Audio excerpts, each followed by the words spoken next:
What's up? Basta? Orbap.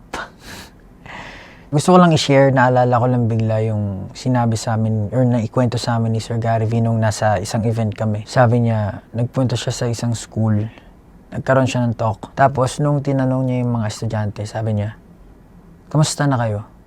Parang natigilan daw yung mga estudyante tapos humagulgol daw sila. Napaisip lang ako bigla kasi sobrang dami nangyayari sa mundo, di ba? Parang ngayon pa lang, ngayong araw na to, ang dami na nangyayari, ang daming balita, ang dami kung ano-ano. Napaisip ako parang, how many times do we really check on the people around us? Parang our families, friends, yung loved ones natin, yung mga tao na talagang may pakialam sa atin, yung mga naniwala sa atin. How many times do we check up on them? Parang napaisip ako bigla. Kasi ever since napasok ako sa SB19, 2015, kami nag-start ng training. Grabe, ang tagal na. Almost 10 years. Parang ever since nung pumasok ako sa training na yun. Parang nagsuot ako ng horse blinders. Alam niyo ba yun? Yung parang may takip dito sa side yung mata mo. Tapos dun ka lang sa direksyon na yun papunta. Siyempre, pangarap mo yun. Gustong-gusto mong makamit. Gustong-gusto mong mangyari lahat-lahat yun. Kasi pangarap mo siya eh. Parang gagawin mo lahat-lahat dun. That was 10 years ago. Sabay-sabay namin siyang ginawa. Ang dami nangyari. Sumuko kami, nag-quit kami, bumalik kami. Talagang ginawa namin lahat. Pero papaisip ako parang sa sobrang tindi ng pangangarap mo, sa sobrang tindi ng goal mo. Ako pa naman, hindi ako magaling mag-multitask. Kapag may isang bagay, lalo sa sayaw, nahihirapan ako kumanta at sumayo ng sabay. Kapag may ginagawa ko, gusto ko nakafocus lang ako sa isang bagay. Parang ganun yung nangyari sa amin. Ganun yung nangyari sa akin. Focus lang ako dito. To the point na parang sa sobrang paghahabol ko sa goals ko, nakalimutan ko na yung family ko, nakalimutan ko na yung friends ko, nakalimutan ko na yung dahilan kung bakit ako nag-start. Parang nag-start ako kasi syempre, bukod siya sa pangarap ko, yung pinakapangarap ko talaga yung financial security, yung security ng family ko, para makapag-provide. Pero habang tumatagal, parang naglalaho lahat. Parang habang inaabot ko yung pangarap ko, parang marami ako naiiwan na bagay na hindi ko napapansin. Pero dumating din yung point na parang lagi ako nasa studio, lagi nagpa-practice. I'm always creating para sa sarili ko. Yan, syempre para sa career. Tapos nagkaroon din kami ng sarili naming company. Syempre hindi na lang sarili ko, employees. Bukod pa doon, syempre may family duties, may family responsibilities ka. Nag-aaral pa yung mga kapatid ko, yung mga ganun.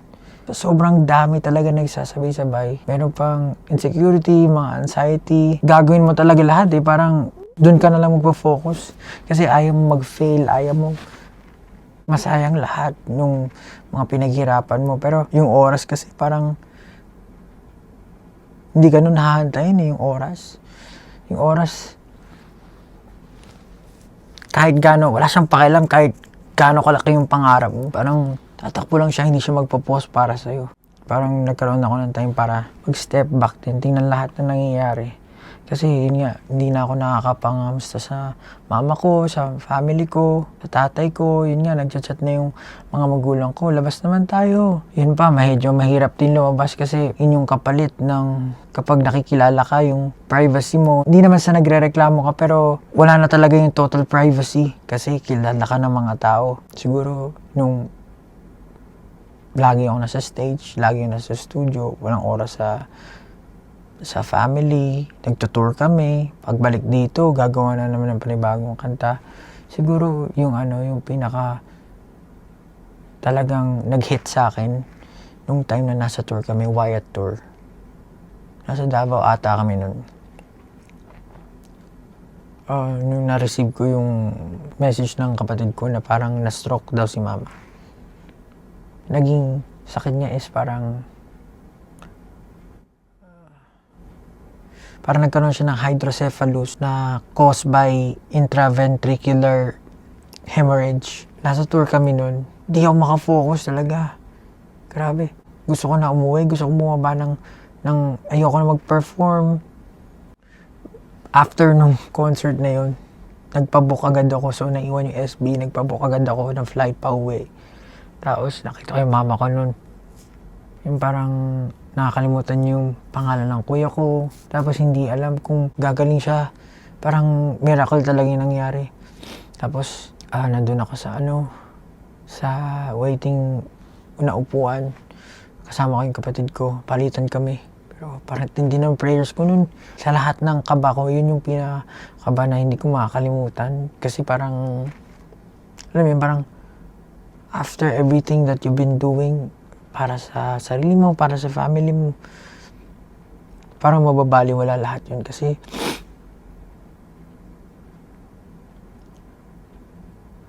yung pinaka dahilan kung bakit mo siya ginagawa mawawala, parang gano'n.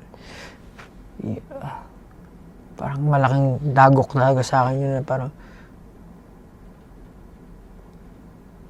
walang dahilan, walang rason, walang silbi lahat ng mangyayari kahit marating namin yung tuktok. Kung yung mga bagay na yun hindi ko masishare dun sa mga tao na dahilan kung bakit ko siya ginawa in the first place. So, ayun, parang after that incident, ginagawa ko yung best ko. Ginagawa ko yung best ko para maging present sa mga kapatid ko, sa friends, family, ganyan. Medyo mahirap kasi sobrang sabay-sabay na yung mga responsibilities. As much as possible kapag may extra oras, saray bumisita, pauwi ng Cavite, ganyan. Mag-chat, ganyan. Yung importance nung oras, yung pangangamusta. Tinatry ko maging present sa lahat ng bagay. Kasi yung oras, KJ yan eh. Hindi yan sasakyan yung trip mo. Hindi yan titigil sa'yo. Hindi yan titigil para sa'yo kahit gaano kalaki yung pangarap mo. Kahit anong mangyari. Walang time purse. Kaya tinatry ko maging present. Hindi mo na kasi may babalik yan eh.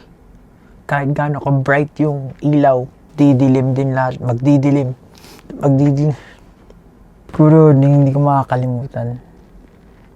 Parang every time na nagpa-perform ako, meron pa rin yung ganong feeling. Iba eh, parang hindi na siya kaba ng stage or pagpa-perform lang. Kasama na yung mga experience na yun. Don't get me wrong, parang syempre nangangarap pa rin ako ng mataas. Pero tayo ko lang siguro tinatandaan or hindi ko kinakalimutan na may mas mahalagang bagay. Yun yung irony ng pag-chase ng dream. Pero yun, huwag niyong kakalimutan. Kamusta? Kamusta?